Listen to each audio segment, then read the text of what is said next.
Hi Michael, firstly welcome to Leisure Jobs.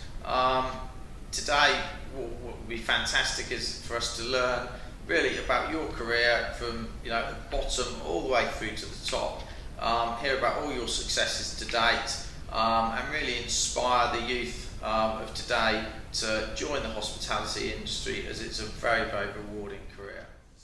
So what was your first role in hospitality? In hospitality, the funny thing is I always thought that whatever I did in life was in hospitality.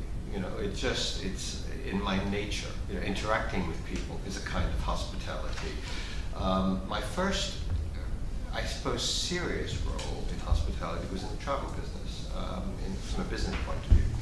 And I joined a company called Pill Tours, which is in the 70s, an extremely well-known South African company that did inbound tours to the UK and Europe, and I joined them, and I stayed in the travel business really, I think, right up until just probably 1976. Okay. And so that was my first sort of venture in hospitality. And travel, like restaurants, is all about giving good service, giving customers what they want, letting them forget their daily lives and dreaming about something else. And that is hospitality, isn't it? Absolutely. You're involved, and this is a big one for me, at the inception of branded restaurants. My kind of town was, you were there at the start. Henry JB, Chicago Rib Shack, Sports Cafe, Peyton Place, and all sorts of things. That was the start. It really was. Do you think this defined the role of the branded restaurant in the UK in terms of? I think, to be fair, there were a couple of predecessors. Before that, you had the very cheap end of branded restaurants, Wendy's, for example, which were, if you liked food and had any sense, you never went into. But there was a predecessor before, and in a way, it didn't really herald the branded restaurants, but it became an international brand, and that's the Hard Rock Cafe. Yeah. And of course, the Hard Rock, I still believe there's only one in the UK. There may be one in Manchester, I'm not sure, but I don't think so. Just the one is still. So in this country, I guess my kind of town was first in developing a sort of group of branded restaurants. Yes. And it was a very exciting period, a tremendously exciting period. And that company really did spawn a whole bunch of individuals who went on to do various things, like myself, like Stephen G., who I mentioned, is chairman of numerous companies, Coluccio's and so on. The MD of Coluccio's was with my kind of town. Guy who runs Ed's Easy Diner was with my kind of town. And the list goes on. It really did attract a tremendous number of very talented individuals who, when my kind of town was sold to Capital Radio Restaurants, dispersed, used their talents in building their own brands. Yeah. And how has the industry changed since the early 80s and that time? It's almost a different industry. That's how much it's changed. It's extraordinary, the changes I've seen, both in the quality of food, quality of service, the dedication of the people in the business. Before, I think when I got into the hospitality business was really in 1980 when I joined my kind of town. And it was for amateurs. We were all amateurs in it. We were feeling our way. None of us had any experience. Exactly. I had no experience. There was nobody to turn to because nobody had done what we had done. My boss and partner, Bob Payton, now deceased, was a maverick. He worked for J. Walter Thompson. He had no experience whatsoever in the restaurant business.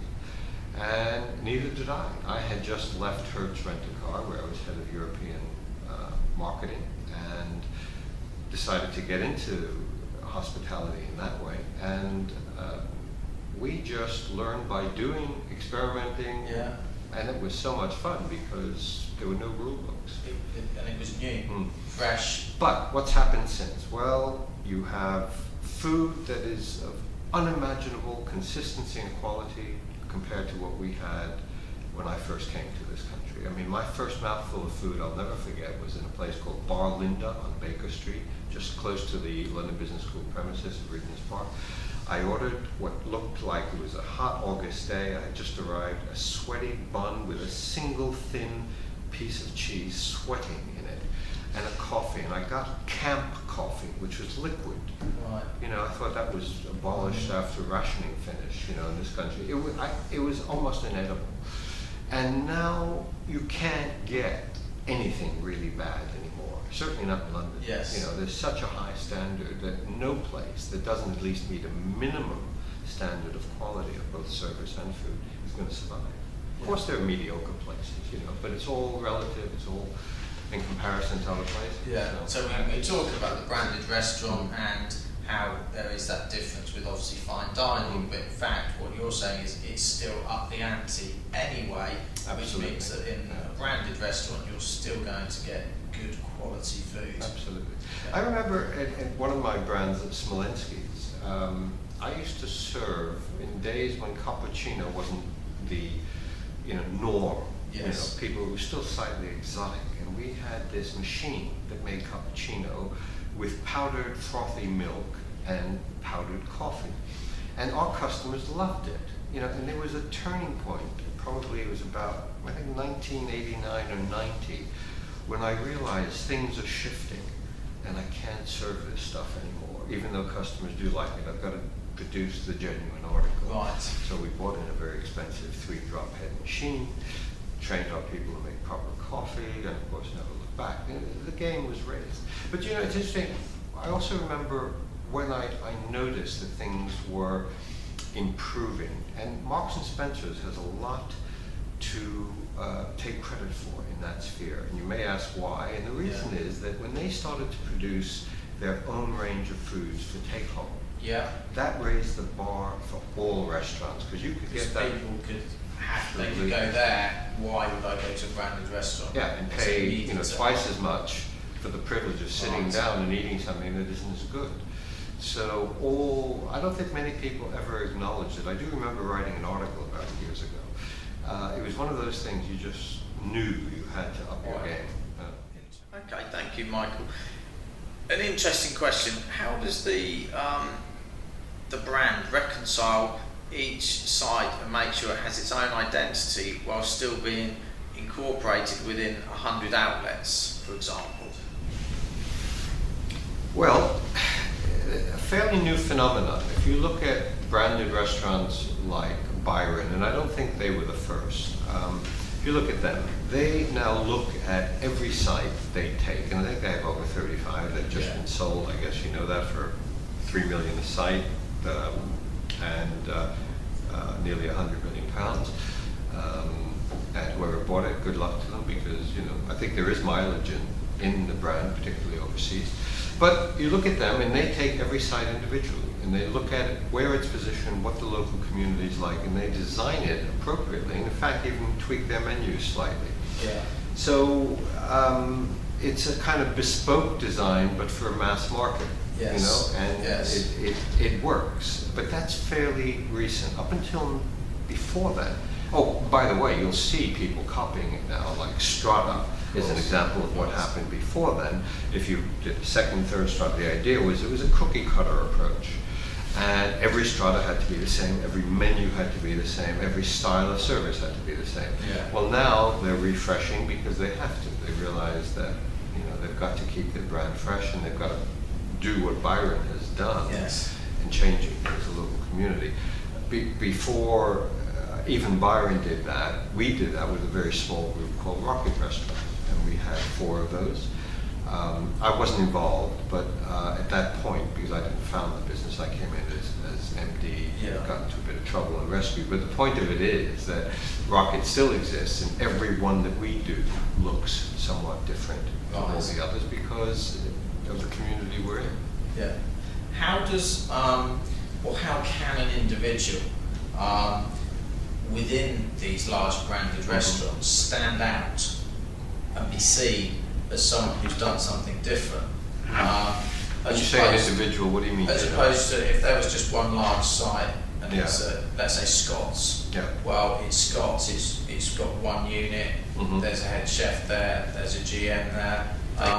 If I was, working at a one-site operation such as Scott's, then I'm the lead man and I stand out from the crowd. How do I do that in a branded restaurant chain? Yeah, it's true, but you do need to understand that why people go to brands. They go to brands because they know what to expect. They know the standard of service to expect, they know the standard of food, and they certainly know the prices. And they're going in because they probably don't want surprises, and they like what that particular brand has to offer. So that in itself makes it stand out. But the way to make it stand out to the customer, if that's the intent of your question, is by continuing to deliver just brilliant service and brilliant food, and most importantly, and that's the most important word of all, is consistency. Yeah. And you can deliver brilliant service and brilliant food once, twice, the customer comes in a third time, you've lost them. That's it. It's got to be time after time after time. Of course, restaurants make mistakes and they don't get it perfect all the time. Yeah. But with those exceptions, rare exceptions, you've got to deliver all the time, and that's what makes it stand out. Yeah. That's the difference between a good brand and a bad brand. Yeah. And what recommendations would you have for someone wishing to follow a successful career in a multi-site brand where there could be 30 outlets, 100 outlets? How do you stand out from the crowd? As an individual, yes, how do you as get an out individual. there? Yeah, I think it's like people. I have gone to university and I've gone to postgraduate school. But I have many friends who've been very successful who haven't, and in the back of their mind there's always this, I just wonder what I'd be like if I'd gone to uni, and it's always niggling, and they always feel a little bit insecure about that, whether consciously or unconsciously. And I, in this business, started out at a very high level. I came into the business, I started out as general manager of probably what was the most successful restaurant at the time, the Chicago Pizza Pie Factory, even more successful in money terms than the Hard Rock was taking. Nice. And I came in, I was offered the job based on a letter. I had this job at Hertz where I was in charge of European marketing. And I wrote a letter, I wanted to get into a smaller business. I was fed up with multinationals. It wasn't personal enough for me. So I wrote this chap a letter, and called me up and he said, "You've got the job, when can you start?" So I said, "Well, I'd like to meet and chat about it," and so on. He was very impulsive, this guy, Bob Payton. And I came in, and I kid you not, after we had met a few times, I came into the restaurant, he handed me the keys and he said, "I'm off to China." 6 weeks he was gone. Knew nothing about the business, so I had to learn it from the people who were running the business. Nice. And I suffer, even probably to this day, because I didn't work it from the ground up. Yeah. Okay, I'm not a waiter, I'm not a chef. Nice. I'm a general business person who has a good sense for business. But if I, like the guy who never went to university, I think, what if I started as a dishwasher? What if I started as this or that? So I would recommend to anybody, do two things. Firstly, start at the bottom, even if it's only a week as a dishwasher. Do a whole week. At least you've done it. Yeah. Do time at reception. Work your way up from the bottom, and you'll be amazed if you have talent, if you're the right individual, how quickly you will progress in this business. Yeah. Because we still don't get people straight out of university. We don't necessarily attract the obvious candidates that we should. And so if you're in this business, there's a great opportunity to progress faster than almost any other business I know. Yeah. So start at the bottom, be prepared to do that. Your talent will be recognized. Let your management know that you're interested in progression. You'll be trained properly, and you'll move up very fast. Yeah, absolutely agree. It's a candidate short market out there, therefore there's huge opportunity for people. Yeah. And get yourself some financial knowledge too, I would say. That's quite important too. It isn't the most important thing. But having a decent grasp of a P&L, etc. is important.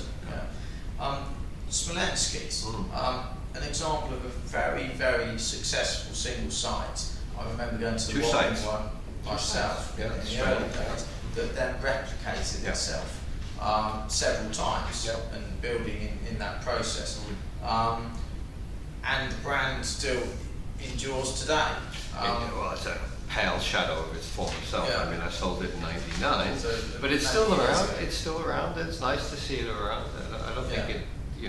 it reflects me anymore. No. You wouldn't expect that after 14 years. No, exactly. But yeah. What did you learn from that? Because for me, that was one of the first branded restaurants I'd seen in my time.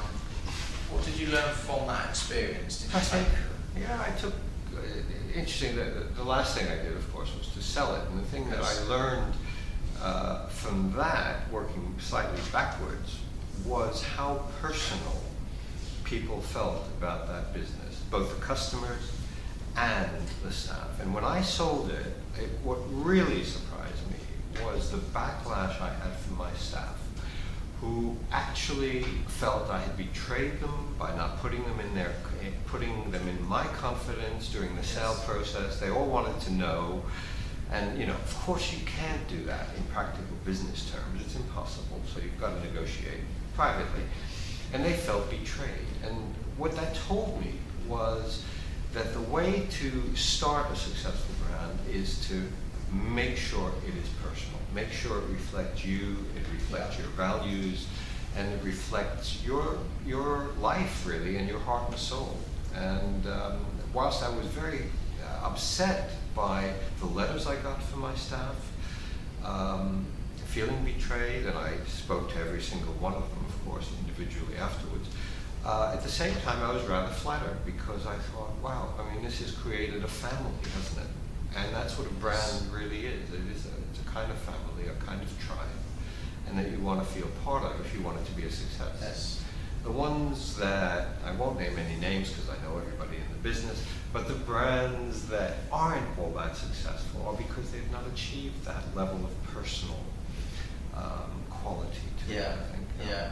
Okay. And that, interestingly, led you into investment into Cafe Spice. Well, that investment, I started that. I mean, so that was your next launch. That was your next sort of launch, where Mr. Gottlieb made his name.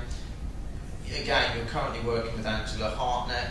Do celebrity chefs operate in a different way to anybody else?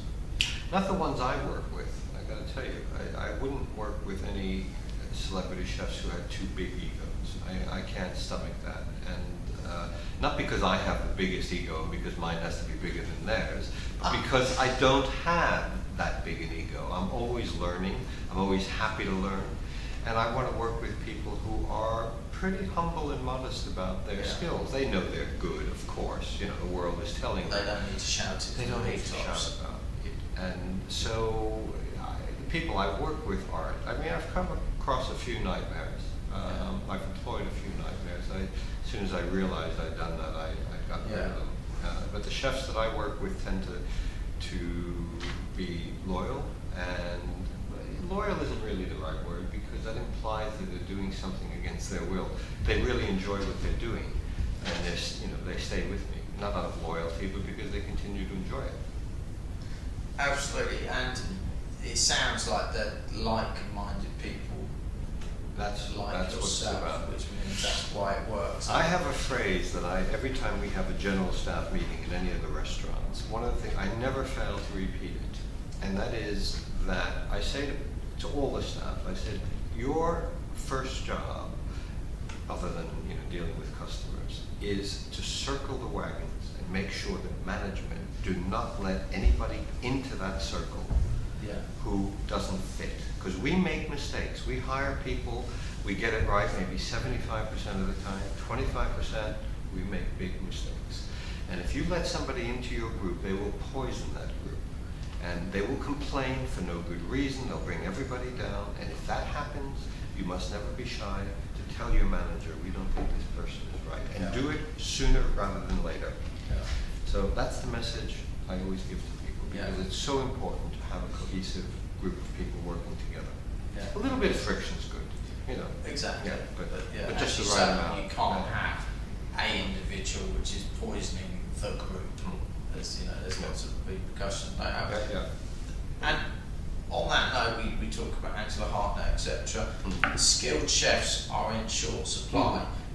We know that in the profession, and can often be quite transient and move around. Yeah, because they're building up their CVs. Yeah. And I want to say I've been to Gordon Ramsay, I've been to Angela Hartnett, so they stay 6 months. What advice would you give a young chef wishing to make in his career in terms of the steps that he should make and the timelines that he should? I think the first thing is don't expect too much too soon.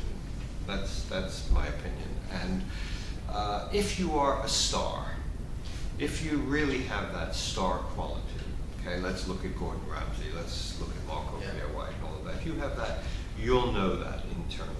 That's going to happen for you, whatever. Let's be honest, 98% of the people out there working as chefs may make head chef, they may make a good sous chef, but they're never going to be stars.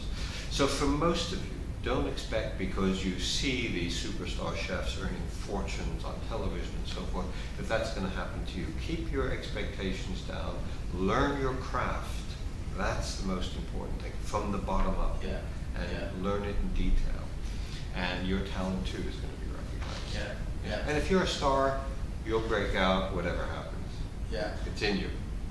How, and on that key point, how does a talented head chef make that step away and set up on their own, especially in the current economic climate where, 10 years ago funding could be available, maybe not. How do they do that today, the rising star?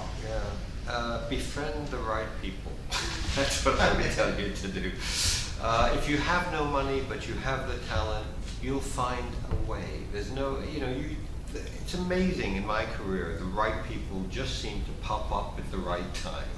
If you're the right kind of guy to open your own business, you'll find the right people. You'll meet a partner. You'll have a meeting with your bank manager. You might talk to him and say, I'm looking to do my own restaurant. Have you any ideas? And he just may know somebody who's looking to fund a restaurant. You just gotta sort of take yourself out there and let people know what you're doing. And so it's almost a build it and they will come philosophy. So you think it's from the industry within, as opposed to a cold business plan to a bank. But yes, as well. But also, there are lots of networking events. So I would say, get involved in the industry. I'm the now chairman emeritus of the Restaurant Association, and I've been involved in the politics of the restaurant business because I'm genuinely interested in that. But I would encourage any young chef or manager to get involved in the politics of it. You need to look at the whole thing, not just your own discipline, particularly if you're a chef who wants to get out. So go to these networking events, and there are plenty of them. Meet people, talk about it, you'll find somebody. Okay, good. And another thing you've done, Michael, you've launched restaurants. They've been very, very successful. What you've also done is actually get involved with struggling brands, Rocket Restaurant, Tiger Lil's, and you've managed to turn them around. So, second career. Where's your magic wand? What is it? How have you done that? Somebody described me, at first I thought it was a pejorative description, but she meant it very well. She said, Michael, it seems like you're just going around sprinkling your restaurant fairy dust all over the place. And I thought, wow, that's really offensive, But actually she meant it nicely, and I thought about it. Positive. And I thought, really, that's quite nice, actually. People always ask me, how do I do, how do you take a brand that is literally on the floor, and take it and within 12 months turn it into something that's thriving again? And I wish I had a simple answer. There isn't a formula, but what I do is I take what's there. I always start with the people. Interview them in depth. See why they're there. Why are they with this failing brand? Why haven't they gone somewhere else? And I start with the management, and I'm brutal. Really, I use not literal violence, but I use metaphoric violence. I will get rid of people at the drop of a hat if I don't think they're right to improve that brand. And most of the time, I would say, probably almost all of the time, I'm right about those individuals. So then look at their careers the next few years, and they never do particularly well. But I also discover nuggets of gold in there. I I discover there are people who somehow have been passive and stayed with this lump of a bad restaurant, Yes. Yeah. and you can water them and they flower, and that's fantastic too. So I always start with the people, and then I deconstruct the restaurant almost as if I'm starting a new restaurant from scratch, and build it from there, and I get everybody behind me. I communicate incessantly, all the time, to everybody. I tell them what I'm doing, what my plans are, where we're going, and I tell them very plainly, if you're not on board, I will figure that out pretty quickly, so you may as well leave now. Yeah. If you are, stay along for the Yeah. ride. And so far it's worked. There's no magic to it. It's just detail, and questioning everything. Numerous occasions. Yeah, it hasn't failed yet. Yeah. It will. Brands. Let's hope not. We'll see. Do you think the branded market is now overcrowded? As we've seen, it's literally exploded. It's not only in restaurants. Britain is amazingly, you would think that America would be the land of brands. Britain is really the land of brands. And it actually upsets me when I go to another town and I find, another Cafe Rouge there or another Pizza Express. That's sort of comforting to people who want that there. But when you travel, as even in the UK, you kind of want to find the individual places. And the UK is just, I shouldn't use the word, but I will, littered with brands. Too much, in my opinion. Brand crazy. Yeah, it is brand crazy. Is it a comfort thing? I think it is a comfort thing to a lot of people. And but I enjoy going to a town when I travel, and of course I look in the guides and choose restaurants accordingly or from personal recommendation. But I also like to discover, which you can do in Italy, as you well know. You go to Italy, you don't look at a guide, you see a place that looks cool, it's pretty busy, it might not get in, but go in and have a go, see if you can get a table. And you find out, some wonderful gems that may or may not be in guides, because they're only for locals. But for you would actually almost, when you travel, go off piste on purpose to find that gem. Yeah. Do you think? And it's been. You can't do that in Britain, by the way. I mean, you can't, because they're very. The ones that are. If you're going off piste, the one if you go to Lake Clume or any of they're written about as if they're all. Magical kingdoms, and they're booked out years in advance, and so you can't really do that. It's tough. It's tough. Yeah. Do you think the bubble will burst? I mean, we've got Coat. Bubbles always burst. Bubbles always burst. We're talking restaurants going from 1 to 100 sites plus. Yeah. Bubbles always burst. What will happen is just an endless cycle. Coat, I think it's been sold recently as Byron has. That's right. A good, wise owner will take it and try to keep it going, and as they expand, they will lose more and more control of the individual thing that made it so good to begin with. I remember having even a conversation with Ian Neal of Wagamama. Ian, I hope if you're listening, please don't take offense, but I remember standing on a street corner and saying, Ian, the broth that you're using now is not as good as when Alan Yao had just one restaurant. He said, what bullshit, it's the same. I said, no, it's not. It isn't. Of course, he believed it was the same. I knew it was different because he mass produced it now. Yes. So, and it's still good. It was still a good product, but that's just a small element of losing a little bit of control, but you lose control of the staff and the personality behind the business. And a good owner who's bought it to expand it will do that for a while, and then he'll sell it on, and eventually it's going to disappear. Sometimes it can be revived. You've got Cafe Rouge making a half-decent attempt for the third time to try to refire that brand. But then you have huge success stories like TGI Fridays and Karen Forrester, who takes what was really a brand that goes back to the 60s. I remember going to one of the first ones, if not the first, in New York City in the 60s. And she's taken a brand without changing very much, just transformed the culture again into what it was. So she's done a brilliant job. So, and is expanding the business. But, bubbles will always burst. They will will be sure. And you mentioned there, and you've mentioned it a couple of times, staff. So how important are they in this industry? They are, I would say, about the only thing that count. They are your shop window. They are your catalog, and they can make or break a customer's business. And you know, you lose a customer, even a regular, you know, one wrong, serious step on a member of staff, and they will forget the 20 times they've been in before and loved it, and walk away, and you may never hear from them. On the other hand, there are others who are more sensible and realize this happens in all restaurants every once in a while, and they'll complain to the management and get it rectified right away. But staff, there isn't anything more important, frankly. And Danny Meyer from New York, in his book Setting the Table, says that in his book, literally and metaphorically, staff come before customers. He's got a point. I rank them the same. I don't put them before customers. But he says that, and I do understand where he's coming from and why. Okay. Well, what is the best piece of advice you've ever been given? That I've ever been given?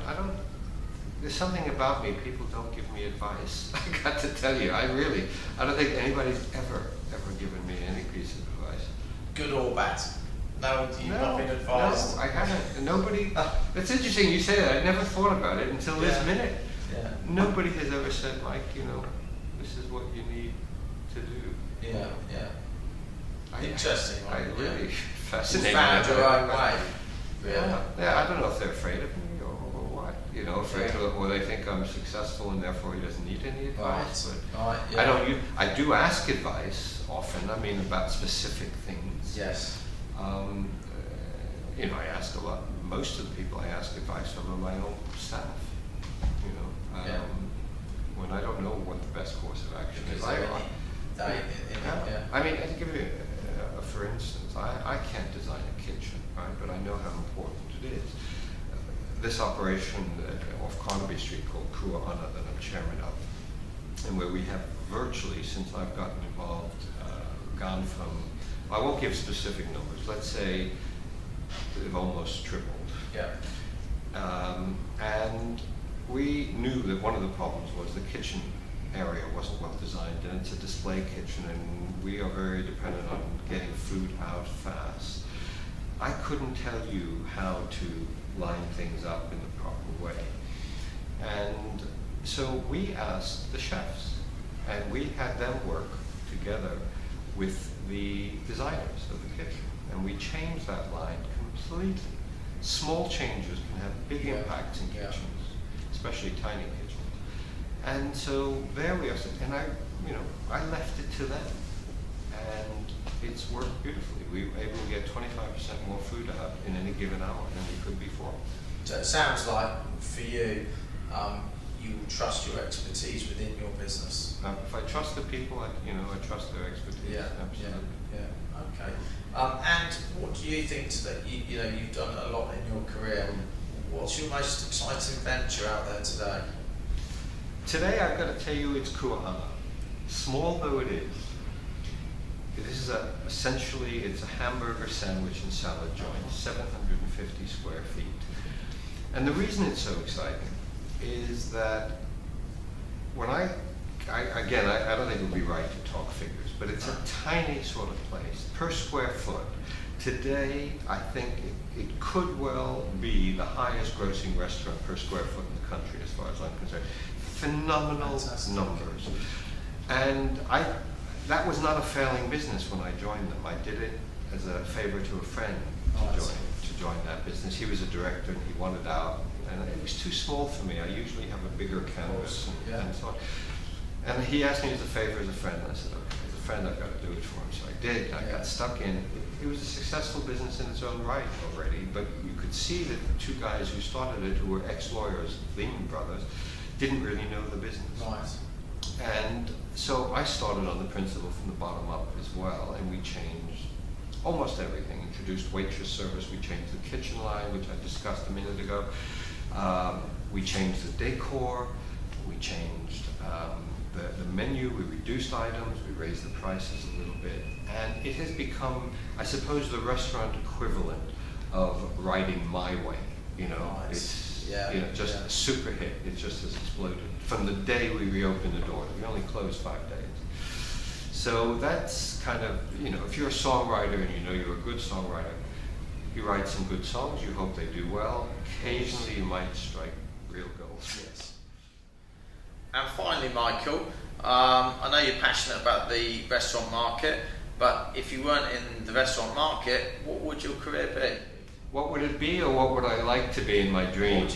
Let's take your dreams. My dreams, I think about it every day. I wish I had a voice to sing, and I wish I was good at playing musical instruments. The best I've ever done is playing drums, but not even that very well. So my next life, that's what I would choose to do. One Direction. A musician? No, please, no. I would choose to be a vocalist and a musician, and probably songwriter.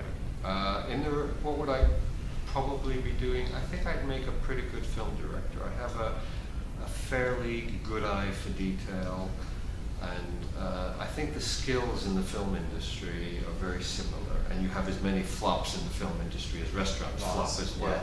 So it's a matter of getting a million components right from the raising of the funds, it can be a long time in the film industry, to actually directing a film, which requires an overview of everything.